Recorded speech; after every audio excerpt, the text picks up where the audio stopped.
بسم اللہ الرحمن الرحیم۔ اسٹوری ہاؤس میں آپ سب کو ویلکم ہے۔ ہماری آج کی کہانی کا نام ہے شیخ چلی اور کوہرام جادوگر۔ اس کہانی کی 2-1 سال پہلے میں آپ کو سنا چکی ہوں۔ آج اس کہانی کی تیسری قسط ہے۔ شروع کرتے ہیں اپنی آج کی کہانی کی قسط۔ کوہرام جادوگر اس باغ کا مالک ہے۔ اس نے مجھ سے میری خواہش سنی تو جادو سے میرا سر کاٹ کر درخت پر لٹکا دیا۔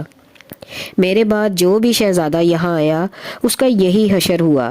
میں نے ہر ایک کو منع کیا لیکن کسی نے پرواہ نہ کی اور نتیجے میں میری طرح سر کٹا بیٹھے۔ بہتر ہے کہ تم بھی تالاب پر مت جاؤ، شامی شہزادے نے کہا، کیونکہ اس تصویر میں اتنی زیادہ کشش ہے کہ جو کوئی دیکھتا ہے شہزادی پر عاشق ہو جاتا ہے۔ لیکن شامی شہزادے کی نصیحت سن کر شہزادہ عادل پر کوئی اثر نہ ہوا۔ شیخ چلی سوچ رہا تھا کہ کس طرح شہزادہ عادل کو تالاب پر جانے سے روکا جائے، ورنہ کوہرام جادوگر اس کا بھی سر کاٹ دے گا۔ شامی شہزادے، یہ تو بتاؤ کہ تم لوگوں کے جسم کہاں ہیں؟ شیخ چلی نے شامی شہزادے سے پوچھا۔ یہ درخت ہی ہمارے جسم ہے۔ جب سر جسم سے علیحدہ ہوتا ہے تو جسم درخت بن جاتا ہے اور سر اس کی شاخ سے لٹک جاتا ہے۔ لیکن تم کس ملک کے شہزادے ہو؟ شامی شہزادے نے مسکرا کر کہا۔ میں غریبستان کا شہزادہ شیخ چلی ہوں۔ شیخ چلی نے مسکرا کر کہا۔ غریبستان؟ اس نے حیرت سے کہا۔ میں نے پہلی بار یہ نام سنا ہے۔ یہ ملک کہاں پر واقع ہے؟ سمندر کے درمیان ایک جزیرے پر، شیخ چلی بولا۔ تم یہ بتاؤ کہ کوہرام جادوگر کہاں رہتا ہے اور کب یہاں آتا ہے؟ اس کے ٹھکانے کا مجھے علم نہیں ہے، شامی شہزادے نے جواب دیا۔ ہاں البتہ وہ یہاں شام کو اندھیرا پھیلنے پر آ جاتا ہے۔ شہزادہ عادل نے تالاب کی طرف بڑھنا چاہا لیکن شیخ چلی نے یکدم آگے بڑھ کر اس کا راستہ روک لیا۔ نہیں شہزادے، تم آگے نہیں جا سکتے، شیخ چلی نے کہا۔ کیوں؟ میں ضرور جاؤں گا، شہزادے نے کہا۔ جادوگر تمہارا سر کاٹ دے گا شہزادے، شیخ چلی بولا۔ آؤ باغ سے باہر چلیں۔ مجھے اپنے سر کی پرواہ نہیں شیخ چلی، شہزادے نے مسکرا کر کہا۔ مجھے جانے دو۔ یار شہزادے، مجھے اپنے سر کی پرواہ ہے نا، شیخ چلی نے منہ بنا کر کہا۔ وہ کمبخت تمہارے ساتھ میرا بھی سر قلم کر دے گا۔ تم چلے جاؤ، اپنی جان بچاؤ، شہزادے نے کہا اور دوبارہ تالاب کی طرف بڑھنے لگا۔ شیخ چلی بھی ساتھ چل دیا۔ وہ تالاب کے پاس پہنچے تو تالاب کے کنارے پر ایک شہزادی کی تصویر بنی ہوئی تھی۔ اسی شہزادی کی تصویر شہزادے نے مصور سے خریدی تھی۔ اصل تصویر زیادہ صاف اور خوبصورت تھی۔ شہزادے کے دل میں شہزادی کی محبت 2 گنا ہو گئی اور وہ کافی دیر تک اس تصویر کو دیکھتا رہا۔ شہزادے، اب بس بھی کر دو، بہت دیر ہو گئی ہے، شیخ چلی اکتا کر بولا۔ آؤ اب واپس چلیں، اس شہزادی کی محبت میں تمہارا سر کٹتے میں نہیں دیکھ سکتا۔ شہزادی حور تمہارا انتظار کر رہی ہوگی۔ نہیں شیخ چلی، میں شادی کروں گا تو اسی تصویر والی سے کروں گا، شہزادے عادل نے کہا۔ واپس نہیں جاؤں گا، شیخ چلی شہزادے کی منتیں کرنے لگا، لیکن شہزادے نے اس کی بات نہ مانی۔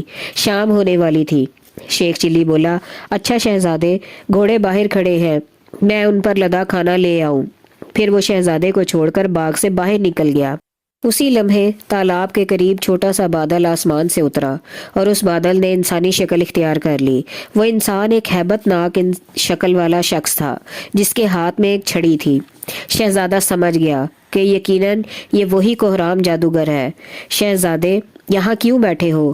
کوہرام جادوگر نے سخت لہجے میں سوال کیا۔ تصویر دیکھ رہا ہوں، یہ شہزادی کہاں ہے؟ شہزادے نے پوچھا۔ کیوں؟ کیا تم اس سے شادی کرنے کا ارادہ رکھتے ہو؟ جادوگر نے پوچھا۔ ہاں، میں اس کی خاطر 5000 میل کا سفر طے کر کے یہاں آیا ہوں۔ تم اس شہزادی سے ملنا چاہتے ہو تو میں ملوا سکتا ہوں، کوہرام جادوگر نے مسکرا کر کہا۔ یہ کہہ کر کوہرام جادوگر نے کوئی منتر پڑھ کر شہزادے پر پھونکا اور چھڑی گھمائی۔ فوراً شہزادے کا سر کٹ کر دور جا گرا اور بقیہ دھڑ ایک درخت بن گیا۔ پھر شہزادے کا سر بلند ہو کر درخت کی ایک شاخ سے لٹکنے لگا۔ کوہرام جادوگر نے کہکا لگا کر کہا۔ آیا تھا شہزادی کوثر سے شادی کرنے، دیوانہ کہیں کا۔ یہ کہہ کر وہ زور زور سے ہنسنے لگا۔ کوہرام جادوگر کے ہنسنے کی آواز شیخ چلی کے کانوں میں پڑی تو اس نے باغ میں جھانکا۔ پھر شہزادہ عادل کا حشر دیکھ کر اس کی آنکھوں میں آنسو آ گئے اور وہ زاروں قطار رونے لگا۔ کوہرام جادوگر نے اس کی طرف دیکھا اور چلتا ہوا قریب آ گیا۔ نوجوان، تم کون ہو اور کیوں رو رہے ہو؟ کوہرام جادوگر نے نرم لہجے میں پوچھا۔ شیخ چلی نے پوچھا کہ اب بہانہ بنایا جائے ورنہ وہ اسے شہزادے کا ساتھی سمجھ کر اسے بھی قتل کر ڈالے گا۔ اپنی قسمت پر رو رہا ہوں جناب آلو۔ اوہ نہیں جناب علی، اتنی دیر سے کوہرام جادوگر کا انتظار کر رہا ہوں لیکن وہ خود نہیں آیا اور آپ کو بھیج دیا۔ شاید اس سے ملنا میرے مقدر میں نہیں ہے۔ میں کوہرام جادوگر ہوں۔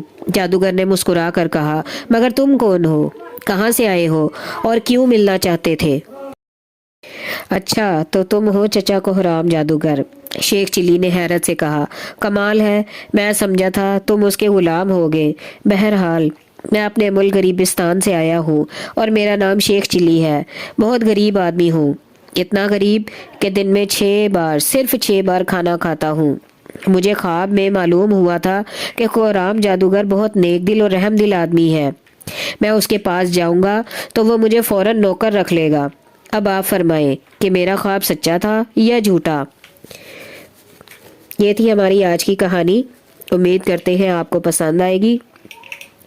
انشاءاللہ اگلی قسط کے لیے ہمارے ساتھ جڑے رہیے، ہمارے چینل کو سبسکرائب کیجئے، بیل آئیکن کو پریس کرنا مت بھولیے گا تاکہ آپ کو تمام کہانیوں کے نوٹیفیکیشن بر وقت موصول ہوتے رہیں۔ ہمیں اپنی دعاؤں میں یاد رکھیے گا۔ اللہ حافظ۔